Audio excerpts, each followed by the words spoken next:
Assalamualaikum warahmatullahi wabarakatuh. Perkenalkan, nama saya Nabila Anatasha dari kelas 11 MIPA 2 kelompok 1. Di sini saya ingin menjelaskan materi bagian organ dan sistem organ. Organ adalah kumpulan dari beberapa jaringan. Contohnya adalah organ lambung yang terdiri dari jaringan epitel, yaitu epitel silindris selapis yang berfungsi sebagai sekresi. Kemudian ada jaringan ikat longgar yang mengandung mukosa, fungsinya untuk melapisi organ lambung. Kemudian ada jaringan otot yang termasuk jaringan otot polos, kerjanya secara involunter atau tanpa sadar dan tidak cepat lelah. Selanjutnya ada jaringan saraf yang untuk mengantarkan impuls. Contohnya organ pada paha ayam terdiri dari jaringan tulang keras, kemudian ada jaringan tulang rawan yaitu kartilago hialin pada bagian epifis. Kemudian daging yaitu merupakan jaringan otot lurik atau otot rangka yang kerjanya secara volunter atau sadar dan cepat lelah. Kemudian ada jaringan di bawah kulit, itu terdapat jaringan ikat longgar penghubung antara kulit dan otot dan jaringan adiposa atau lemak. Selanjutnya di kulit itu sendiri merupakan jaringan epitel pipi berlapis, fungsinya sebagai pelindung, dan tentunya terdapat jaringan saraf yang berfungsi untuk meneruskan impuls. Sedangkan sistem organ adalah kumpulan dari beberapa organ. Pada sistem pencernaan terdiri dari organ mulut, kerongkongan, hati, lambung, pankreas, empedu, usus besar, usus halus, anus, dan organ rektum. Contoh sistem ekskresi pada manusia terdiri dari organ ginjal, hati, paru-paru, dan organ kulit. Selanjutnya ada sistem pernapasan yang terdiri dari organ hidung, laring, faring, trakea, paru-paru, bronkus, bronkiolus, dan alveolus. Sekian presentasi dari saya. Terima kasih atas perhatiannya. Kurang lebihnya mohon maaf. Wassalamualaikum warahmatullahi wabarakatuh. Jaringan penyokong pada hewan. Jaringan yang menopang tubuh sering disebut dengan jaringan penyokong atau ada juga yang mengatakannya dengan jaringan penunjang. Jaringan ini sangat mudah dikenali karena ciri khas sel-sel penyusun jaringan yang termasuk jaringan penyokong memiliki susunan yang kurang rapat. Akibat bentuknya yang kurang rapat tersebut tercipta celah antar sel-sel penyusunnya. Di dalam celah tersebut dipenuhi oleh substansi. Adanya substansi inilah yang digunakan untuk klasifikasi jenis-jenis kelompok jaringan. Jaringan penyokong pada hewan terdiri dari 6 bagian yaitu 1. Jaringan darah, 2. Jaringan getah bening (limfe), 3. Jaringan tulang, 4. Jaringan ikat, 5. Jaringan lemak, 6. Jaringan tulang rawan.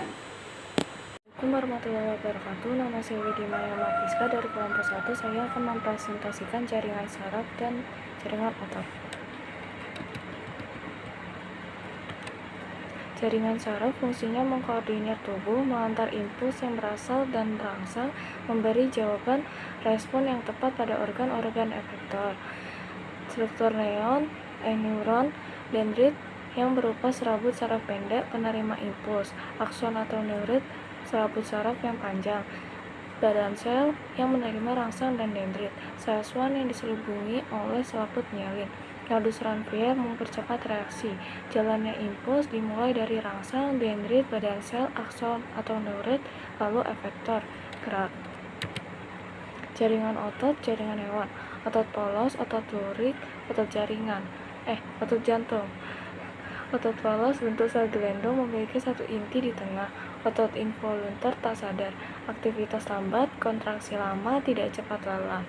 Terdapat pada saluran pencernaan, dinding pembuluh darah, saluran pernafasan, saluran reproduksi, dermis, iris mata. Otot lurik melekat pada rangka, bentuk silindris panjang, inti banyak, di pinggir memiliki miofibril gelap terang. Otot volunter, otot sadar, cepat bereaksi, kontraksi kuat, cepat lelah. Terdapat pada melekat pada rangka atau disebut daging. Otot jantung bentuk silindris, inti banyak, di tepi banyak percabangan, di ujung sel sinsitium terdapat miofibril pita gelap terang. Terdapat diskus interkalar, hubungan antara satu sel kardiosit ke yang lain.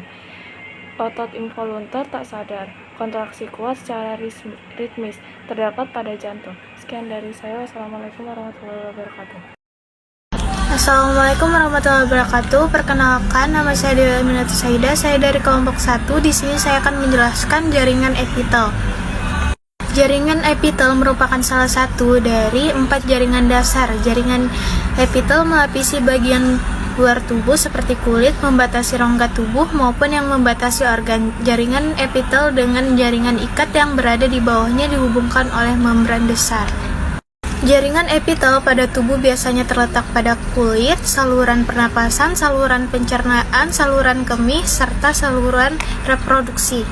Fungsi dan peran jaringan epitel di dalam tubuh yaitu sebagai perlindungan atau proteksi jaringan di bawahnya dari paparan dunia luar seperti radiasi, senyawa berbahaya, dan lain sebagainya. Membantu melancarkan proses penyerapan zat dalam saluran pencernaan, membantu regulasi dan ekskresi bahan kimia dalam tubuh, membantu pengeluaran hormon, enzim keringan, serta produk akhir lainnya yang dihasilkan oleh tubuh sebagai pendeteksi sensasi yang dirasakan oleh kulit.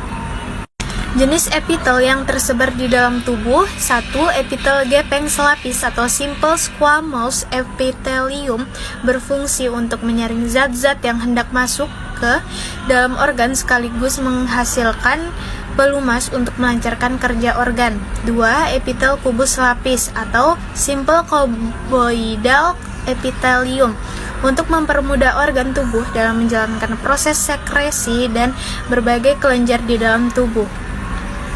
3. Epitel silindris lapis atau simple columnar epithelium melancarkan kerja organ pada proses sekresi lendir dan enzim serta penyerapan zat-zat tertentu. Yang keempat adalah epitel pipih berlapis stratified squamous epithelium berperan dalam melindungi jaringan yang ada di bawahnya. 5. Epitel kubus berlapis atau stratified cuboidal epithelium sebagai perlindungan untuk jaringan, kelenjar maupun sel yang ada di bawahnya. Yang keenam adalah epitel silindris berlapis atau stratified columnar epithelium bertugas untuk melancarkan proses sekresi dan perlindungan organ. Yang ketujuh, epitel columnar pseudostratifikasi atau pseudostratified columnar epithelium merupakan lapisan sel tunggal dengan tinggi yang berbeda-beda.